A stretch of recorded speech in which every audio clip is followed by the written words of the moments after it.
Ladies and gentlemen, please welcome Peter Pitts. Socialized medicine killed Princess Diana. Do you want one-size-fits-all medicine? Do you want Uncle Sam to morph into Uncle Sam MD? Do you want Uncle Sam MD to tell what doctor to give what medicines to your children? No. Do you want Dr. Bernie by your bedside? Hell no. Ladies and gentlemen, socialized medicine means rationing. Bernie Sanders wants it to mean no private insurance. In Canada, the Supreme Court ruled that having private insurance is a basic human right. Price controls equal choice controls. Health sharing and Liberty Health Sharing is in the House. Means you need to have the choice of programs that you want to fit your need, and socialism says no. Socialized medicine stifles competition, and it stifles innovation. There are now 2 vaccines coming to the market for coronavirus, developed in the United States. And it's not because of socialism. Socialized medicine killed Princess Diana. Let's get right down to it. Barbara, one of the fastest growing trends in European healthcare is private insurance. What happens when the government replaces professionals in the delivery of healthcare? You distort the market. Full stop. You destroy it. If you don't allow competition, then we're dead. If we import price controls from Europe to the United States, you will have socialized medicine here in the US. Trust me, we've seen it in Europe. This is no good. If we just look at the budgets of the Western European countries, you spend 2/3 on welfare and medicine, 2/3. So what is left for education, defense, and other important things? Not much. And we have this in all of our European countries. But what everything has in common, it doesn't allow choice. You're forced to take whatever you get, unless, as you mentioned before, you're able to afford private insurance. And the issue is it's not a competition between private insurances and state insurance. No, you have to take this. But Barbara, isn't it true that healthcare in Europe is free? I've never seen something, such a free thing provided by government. I mean, as Lady Thatcher once said, eventually they take your money until they run out of it. It's taxpayers' money. It's our money that they take. So it's nothing for free. There is no free lunch in healthcare. The other thing that you hear from democratic socialists, either democratic or socialist or democratic socialist, is that there's a European system of healthcare that works beautifully for everybody. Is that anything other than just a lie? Well, of course it works beautifully, but look at our budgets. Look at the debts we built on it. And we, as the taxpayers, have to pay for it. So in each and every country, the taxpayers pays more and more every year for each and every service you add. When General Clay and Ludwig Erhard abolished price controls, Government actually gets in the way of economic development? of course. I mean, doesn't this happen in the United States sometimes as well? I mean, Depends who you ask. exactly. And if you look at Europe and we have those huge bureaucracies, then, you know, it's there, trust me. Excellent. And you're still in a much better position, but we know we have to warn you. Well, Don't copy-paste these ideas. They will destroy you. Here, here. Thank you for coming here and telling the truth. It's in short supply. David, you live and practice in Colorado. Yes. How would a system of socialized medicine, however you choose to define it, impact your ability to help patients? And one thing we know is a truth, in socialized medicine, waiting times are disastrous. The average waiting time for someone to see a specialist in Canada in most provinces is 2 years. 2 years? 2 years. Then, and 2 years. and this is coming from Canadian surgeons. There's no incentive for them to fib about this. And then, once they've seen the patient that they know needs a hip replacement, knee replacement, shoulder replacement, the time to get booked and have your operation is another 2 years. And this is province by province. This is what is waiting for Americans if we put up with this move to try and get socialized medicine. So no Americans in Vermont are getting on a bus to go wait online in Canada. No, we can't let ourselves be trapped. What are you hearing from your Canadian patients as to, how quickly did they make their judgment to get in their cars and drive to your studio? It's pretty fast. You told me on the phone that socialized medicine is one of the causes of the death of Princess Diana. Could you explain? Princess Diana was in that car accident in France. They actually don't have any trauma specialist in France. And so for the first hour after her accident, she was still in that car, in that tunnel, in Paris for an hour. And then after an hour, took her to a nearby hospital, and she was alive for another 3 hours, and they couldn't control the bleeding from her pulmonary artery. Because? Because there were no trauma-trained people there, and because of the delay. We know there's this golden hour that all trauma patients must be treated. And if I really believe, knowing what I know about her care and comparing it to what Congressman Scalise had, Princess Diana would have lived had that accident happened here in America. Well, that's another episode of The Crown. Mark, the Coalition Against Socialized Medicine. Yes. I think we all understand why we need that. People talk about Medicare for all, people talk about a Medicare option, people talk about drugs from Canada, a whole variety of crazy things. You're talking to elected officials, you're talking to opinion leaders.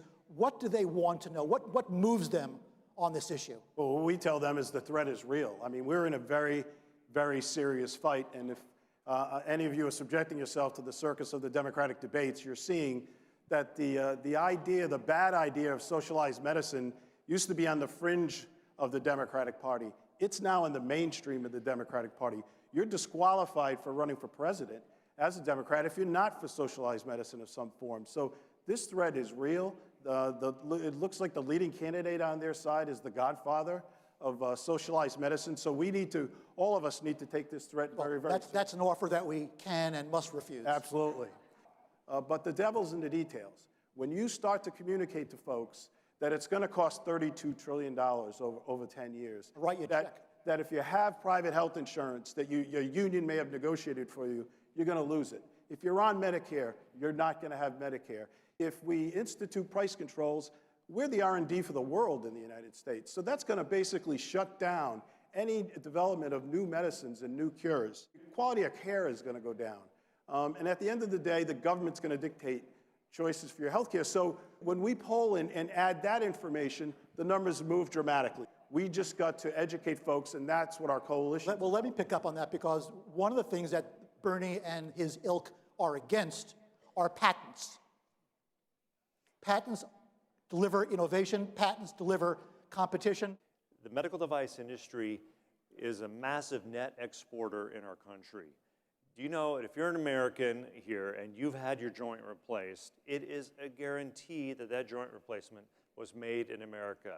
So Bernie Sanders said that we should replace the patent system with a prize system. So you come up with a great idea, a new device, a new drug, pick your product, and you'll get paid for that. And then the rights go to the government. You know where that's worked, ladies and gentlemen? Nowhere. The last time I can remember a patent being taken from an award was Robert Goddard's rocketry patents. And for Goddard, that didn't work out so good.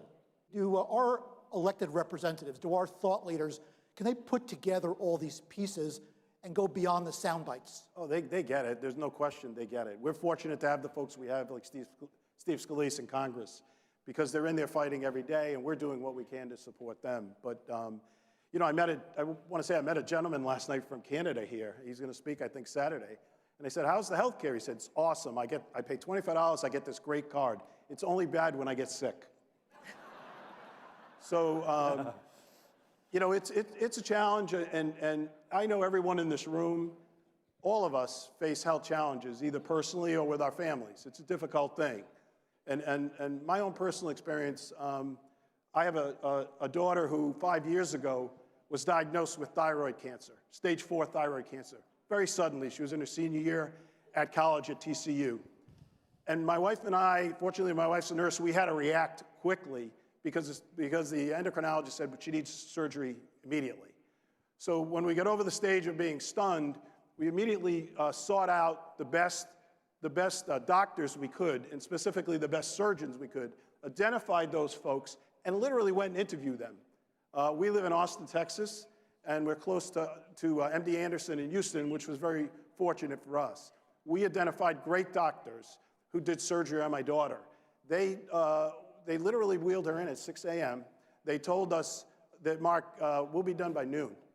At 1:30, they came out, and the surgeon told me, I've got 3 more hours to go. This is the worst case I've seen in 30 years, and your daughter's had cancer since she was a very little girl. My wife and I were obviously stunned and tried to process that information, but the moral of the story is this. The surgery was 10 hours. She was healthy. 5 years out, she's cancer-free. She's working on the Hill for a congressman, and she's graduating from Georgetown in 6 months with a master's degree. Congratulations. So let me pick up a point there, and let me kind of, Barbara, direct this to you. So here's a guy, just a guy. His wife happens to be a healthcare professional. They're in a difficult situation. They get the chance in Texas, in the United States, to interview surgeons, oncological surgeons. They get the chance to interview them. Doesn't that happen all the time in Europe? No, no. You enter a hospital and then you see Dr. X or Dr. Y, unless you have a private insurance, unless you make sure that you are educated enough to make the choice and organize it yourself. It's not the way that it works here in the United States. So we have health insurance, which many hundreds of millions of Americans have. We have health sharing, which is increasingly a solid choice for many Americans. But you get to make that choice. If you like your health insurance, if you like your doctor, you can keep it as long as we say it's okay, or as long as they're on the list, some magic government list. Right. Right? Mark, let me go back to you.